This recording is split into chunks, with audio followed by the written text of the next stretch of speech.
Have you ever felt like a bird in a cage? Singing, smiling, and showing the world your best side, while all the while on the inside you feel trapped, unseen, and unheard. Today's guest knows that feeling all too well, and she has turned it into music that reaches straight into the hearts of those who have lived it. Caryn Dixon's journey in country music is rooted in honesty, grit, and the power of real stories. Raised in central Pennsylvania, she's been writing songs and singing since childhood, slowly building her career from small town stages to viral playlists that now reach millions. Her debut single, Print Your Name and Sign, resonated deeply with women navigating toxic relationships, opening the door for conversations about healing and empowerment. And now, with her upcoming project, Bird in a Cage, Caryn is using her music to give voice to the invisible struggles that so many endure. What I love most about Caryn is not just her talent, it's her courage.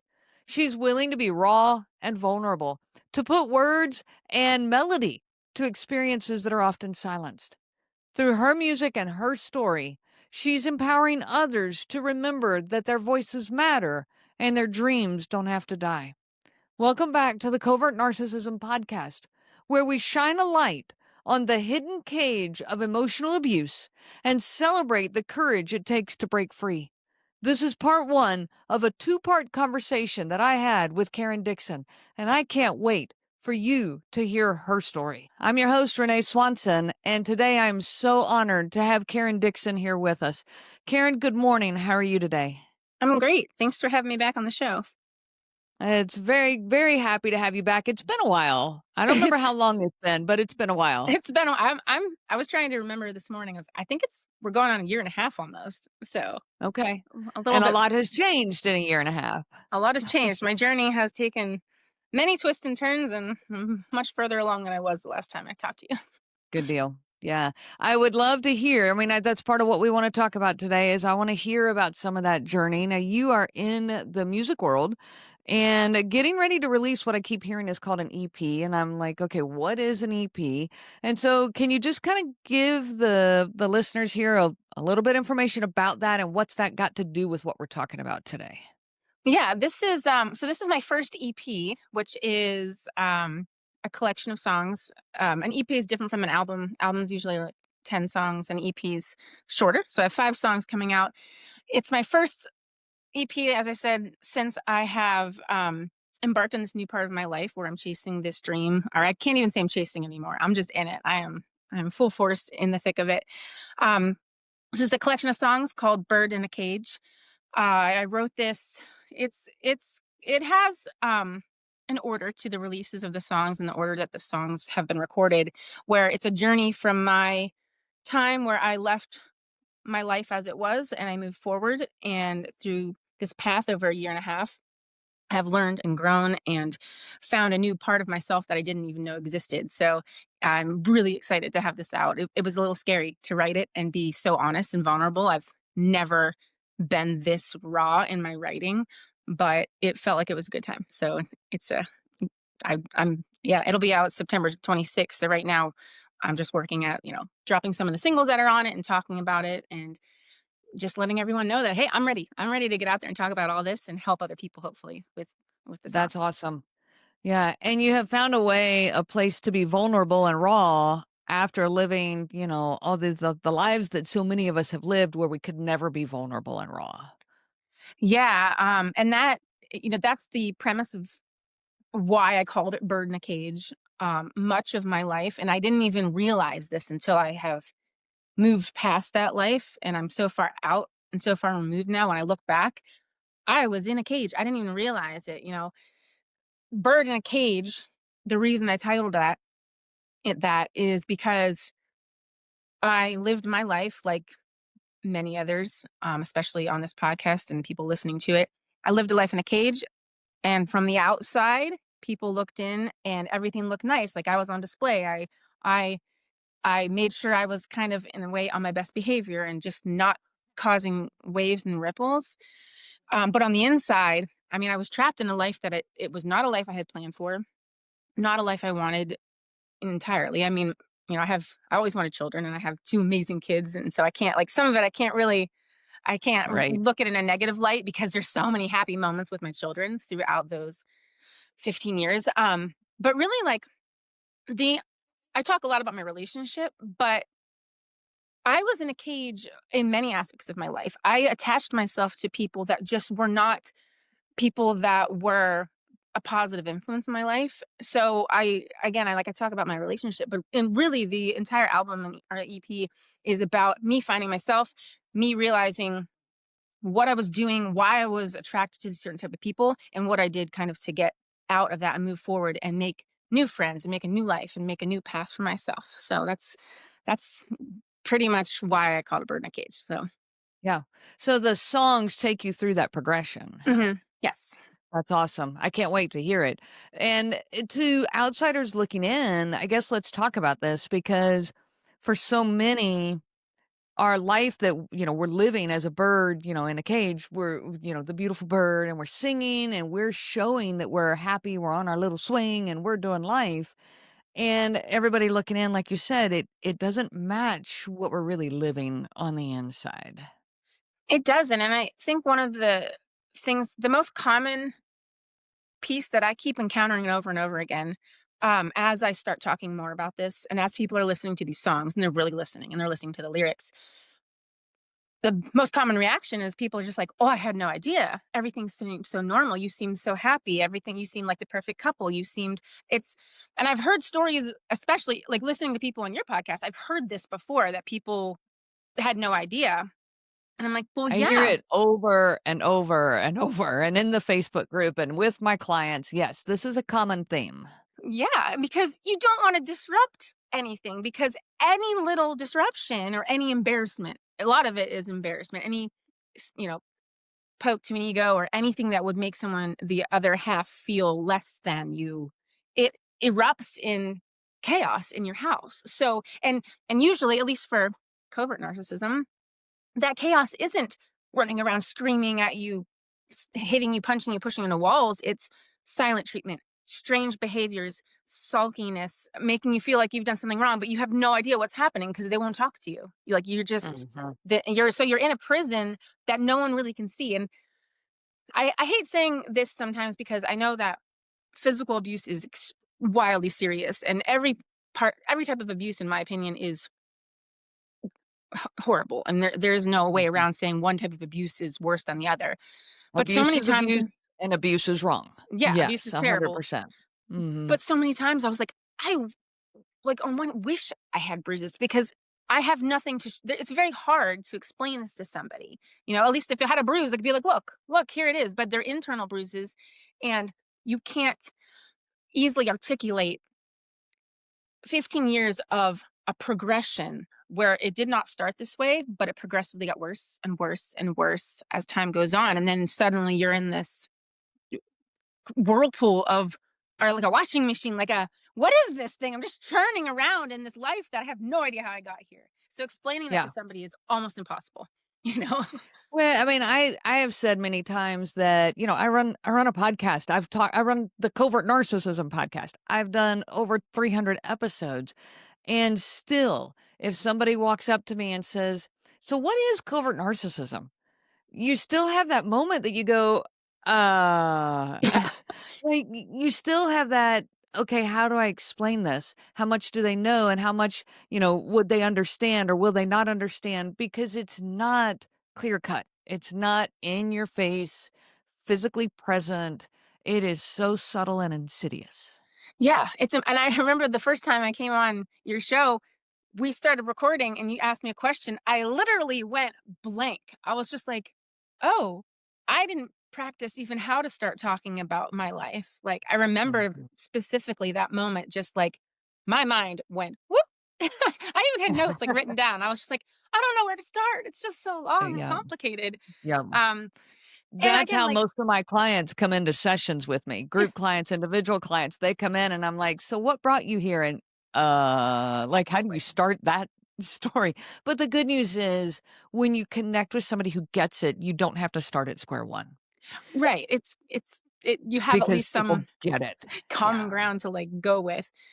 And my mission with talking about this, not here to bash my ex. I'm not here to bash my there's other people in my life that were friends that I have decided to move on from that honestly were just as toxic and maybe even more now that I'm really looking back on my life and what I was doing and who I was involved with.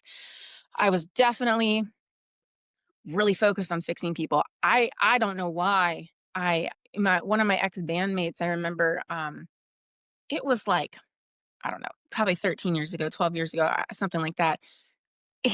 We were sitting in a conference one day and he looked at me, he's like, "Well, one day you're going to outgrow me and you're not going to want anything to do with me." And I remember thinking, it's like, "No, I will be here. I will prove myself. I will help you." Like I had this, and this was my mentality with every single friend that I had and partner, because I have dated a lot in between leaving and my divorce was very long. It was a 6-year long process. I just Mm. got divorced like 4 months ago. Like after Wow. I filed in 2020. So like and then Wow. separated before that. So the entire process, everything is like all these people that I kept hooking on to were people that either I chased for some reason. I was determined to make them like me. I was determined to fix them. It was a pattern. So I had to take a complete break from I did not date anyone for or I shouldn't say that. I did date. I casually dated, but I used those dates as teaching moments where I practiced breaking up with people. It sounds terrible, but if something wasn't right, I was like, I will break up with this person right away. And I did it. I did it Yeah. 3 or 4 times. And I So taught you myself. you practice listening to your instincts. Yeah, I practiced that over and over again until I got the hang of Wow. identifying things early and earlier.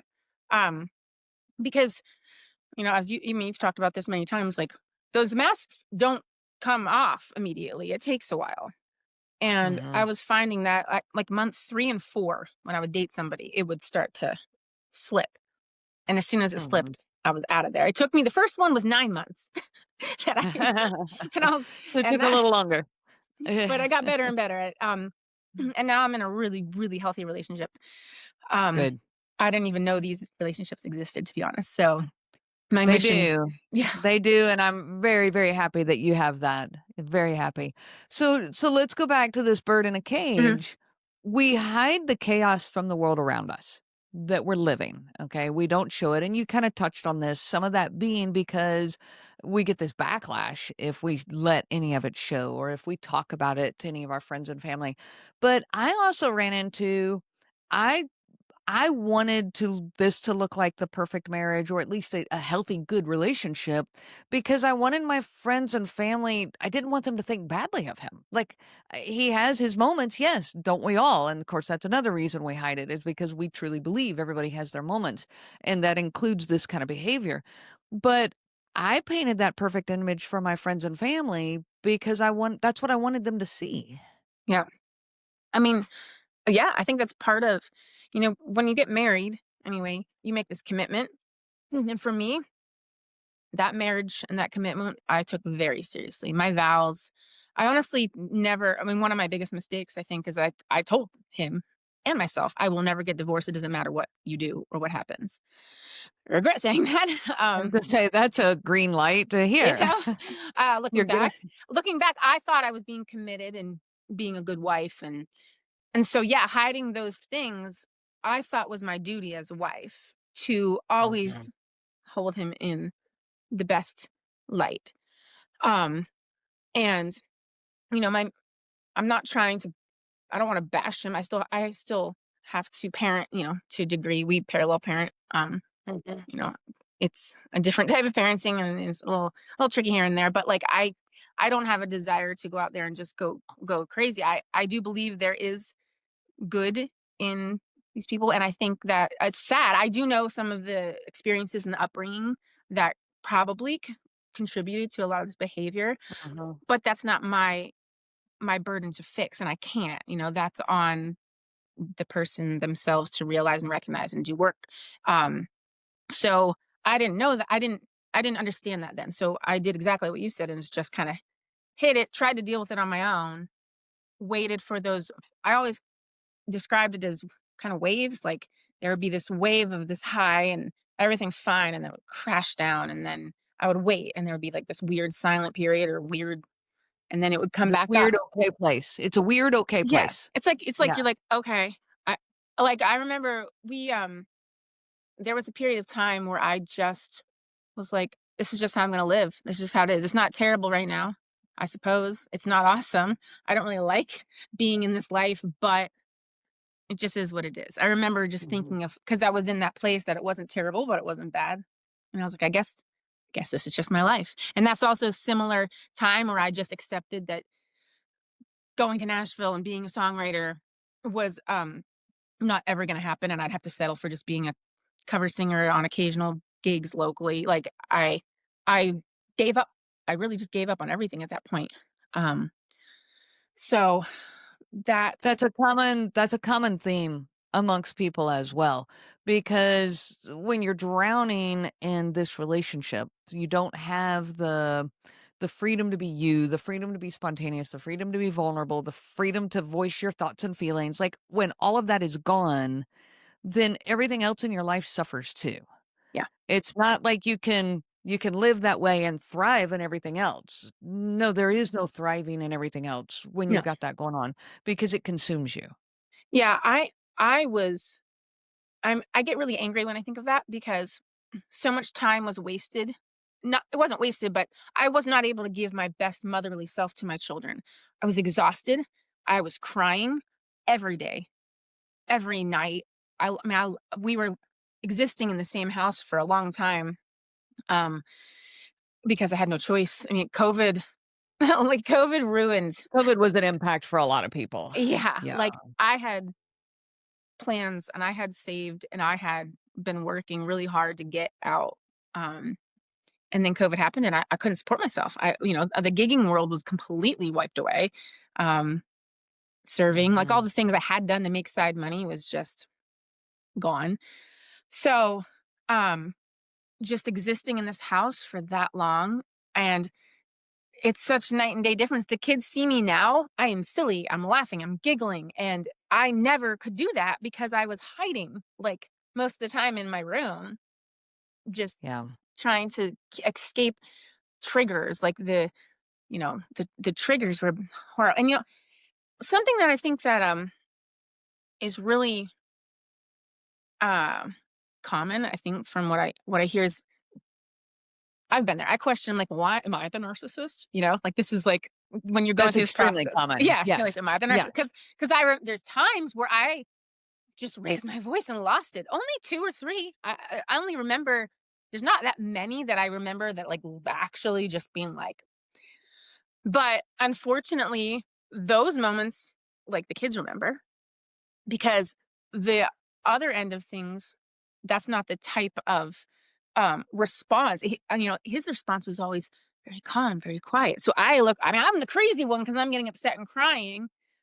That's really hard to Mhm. describe to people. And when I think about those triggered like those responses from you getting what is the name for this? There's like a name for that kind of reaction. It's When it's reactive abuse. It's reactive what they abuse. call Yeah. reactive abuse, yeah, and I call it kind of the dog whistle syndrome. Hmm. They're sitting there with a dog whistle, blowing a dog whistle, and nobody hears it Yeah. except you, and you're the one then going crazy. So, like a dog whistle, somebody blowing a dog whistle, nobody notices the person with the whistle, they only notice that the dog's going crazy. Yeah. Why is that? What's wrong with that dog?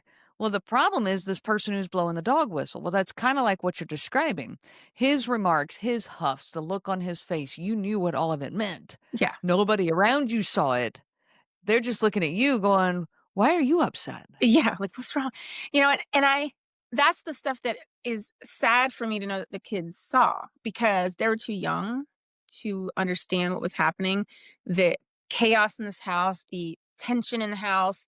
I mean, that was most of their younger years. So now, I feel like I'm making up for lost time. I'm like, "We're so lighthearted and happy and giggly," and there's none of that anymore. It's amazing. So I mean, I Good. know not everyone chooses to leave, and I think that that is fine. Like, if you choose that your path is to stay, at least you can start to arm yourself with information and knowledge to know how to deal with these type of things. For me, leaving was the only option. There was no question at Mhm. one point. And it was a boom like that. It's weird because it was like at first I was like, I can save this, I can change this. I sent him letter after letter of like, if you're willing to change X, Y, and Z, I would consider reconciling. I would consider withdrawing the filing for divorce. That time never came. It just like parts of it would come and give me a little bit of hope. So I would get wrapped back in. It was just an endless cycle. And so, Mhm. there was the time that I was just like, no, I am done was, um, he, he was, he called me. I have a song called Print Your Name and Sign. I put that out a long time ago. That was my first release, a couple years ago. And like, he called me thinking I was her. And that's how I knew that he was actually out there still seeing this person that he had lied about over and over and over and over again. And so, um, it's just crazy to me, like, how far I've come from that moment where I can just talk about it now and giggle. Before, if I talk about that, I would just melt down. Yeah, So, the triggers were still high and the reactions were still high, yeah. so I'm sitting here listening to you and I'm visualizing this bird in a cage. And that maybe the cage initially was a big cage, okay? You've got the space to be the parent and be the mom and be the wife and all of this. And as you went deeper in the relationship, the cage started shrinking and closing in on you. I mean, that's the visual that's coming to mind right now. And it got small enough that even your kids were on the outside of that cage. They were only seeing the image, the false you. They weren't seeing you because even they were on the outside of that cage. Yeah, that's a great vision. That's a great way to describe it. It's like the wall is closing in, but instead of walls, it's these bars that are kinda like you can still talk to people, you can still but you're still there, but Yeah, I mean, I always said I felt yeah. like I was in prison. And writing these songs, my main mission in doing this now is just if I can inspire one person to go and find themselves again and so they can see that it is worth it and it is possible, um, maybe that will help somebody. What a powerful place to pause. Karen has been so open in sharing her journey, the hidden cage, the silent chaos, the courage it takes to finally break free. And as she just said, the stories of the crazy things people have had to do to get away remind us that we are not alone in this. We're going to stop here for today, but this conversation is far from over. In part two, Karen and I dive deeper into the healing journey, recognizing reactive abuse, learning to trust yourself again, and what it looks like to finally build a healthy relationship after years of toxic patterns. So make sure you join us next time for the continuation of this powerful discussion. Until then, remember your voice matters, your story matters, and you are not alone. I wish you so much peace on your journey of healing. The information provided by Renee Swanson, Covert Narcissism Podcast, and CNG Life Coaching is for educational purposes only and is not to be used for diagnosis purposes. It is not intended to be a substitute for clinical care. Please consult a healthcare provider for guidance specific to your case. This material discusses narcissism in general. Renee shares stories from her personal experience as well as from those that she has worked with for several years. Her material does not claim that any specific person has narcissism and should not be used to refer to any specific person as having narcissism.